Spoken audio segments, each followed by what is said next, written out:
What's up, y'all, and welcome back to my channel. If you are new to my channel, welcome. My name is Imani Janae. I am an aspiring esthetician here on YouTube and soon to be licensed. If you haven't already, be sure to follow me on Instagram and go ahead and click the subscribe button now. So today's video is going to be all about Brazilian waxes, and I'll just be answering any of your questions on what to do before your service, during your service, and after your service.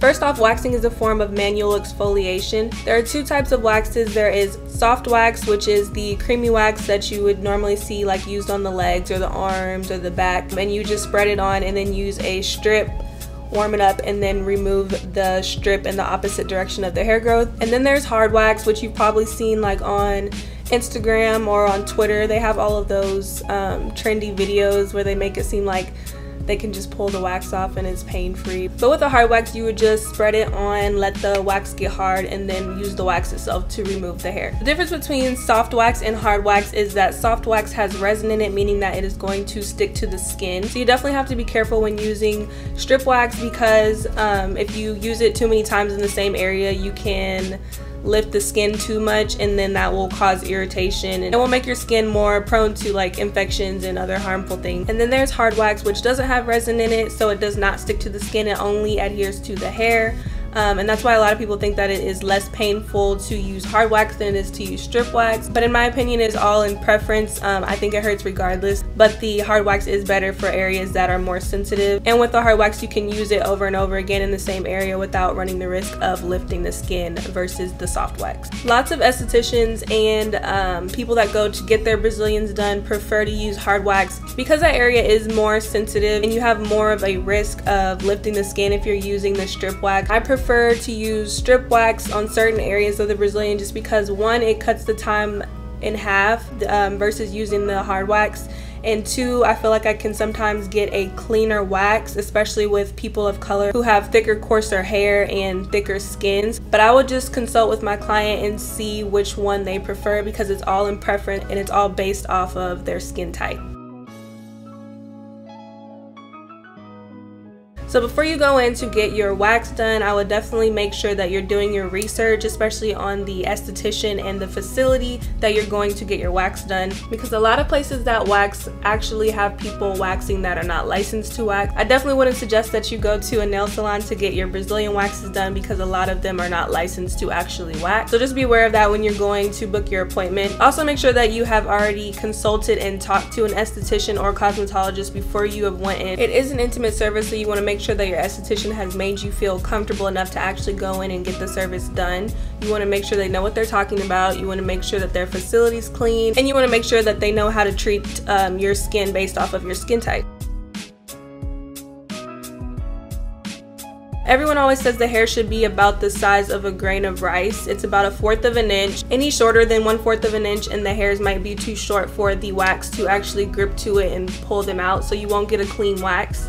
And any longer than that, and it will most likely hurt more to get the wax done. And trust me when I say that one, because I have gotten my Brazilian done.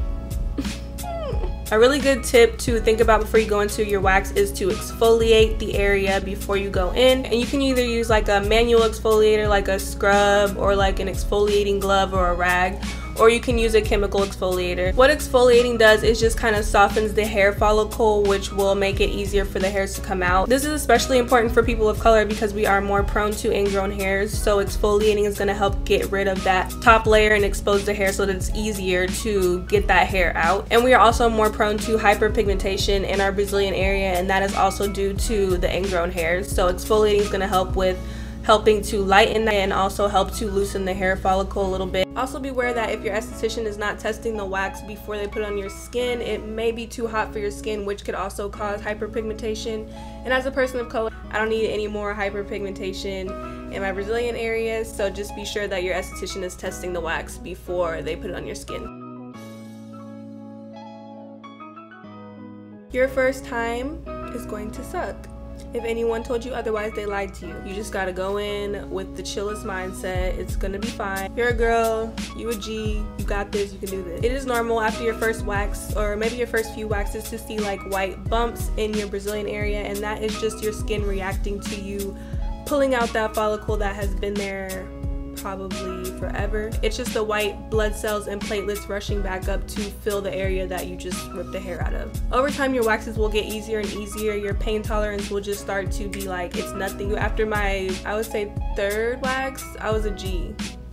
Like, I was just laying on the table like scrolling on my phone, like having whole ass conversations. You do get really comfortable with getting them done, but you have to be consistent or you're never gonna get to that point. The more consistent you stay with your waxes, the better chance you have for the hairs to start growing back a lot more patchy, and then in some areas it'll stop growing back completely, which is what we want, of course. And it is normal to see like spot bleeding in some areas. This goes for any area of the body, and that just means that they got the hair from the root and it most likely won't grow back in that area. After your wax, your pores are super exposed and you have more of a chance of bacteria and pollutants getting inside of your pores. So you have to be careful and make sure that you're keeping that area clean after your wax. You can use antiseptics and like aloe and stuff like that just to make sure that you're keeping the area clean, calmed, and soothed. I would say for at least 48 hours, don't get in any pools, don't take any hot baths, don't put on any like super heavy product, no scrubs or anything that's going to be abrasive and irritate your skin anymore. Like, you've already exfoliated, you've already ripped a hair follicle out of it, like you just need to chill for about 48 hours. Shaving in between services is pretty redundant, so make sure that you are doing that as little as possible or not at all, because shaving will cut the hair off at a very sharp and blunt level, and you don't want your hair to have to keep getting used to you shaving and waxing and shaving and waxing. If you're just sticking to waxing, the hair will continue to grow back finer and finer, and like I said, stop growing back there completely. And you also might irritate the hair follicle because you're going back and forth between the two. Make sure that after your appointment, you're going ahead and booking for your next one if you're wanting to stay consistent with Brazilians, which I would recommend, because you're more likely to be consistent if you've already booked your next appointment. So just after every time you get your Brazilian done, go ahead and rebook for the next one so that you already have that set date. I think that's all I have for this video. I hope I answered any questions that you all had about Brazilian waxes or just waxes in general. If you have any additional questions for me, you can leave them in the comment section below. And also subscribe to my channel so that you can stay updated on my skincare tips and lock journey. Thank y'all again for watching, and I'll see you in the next one.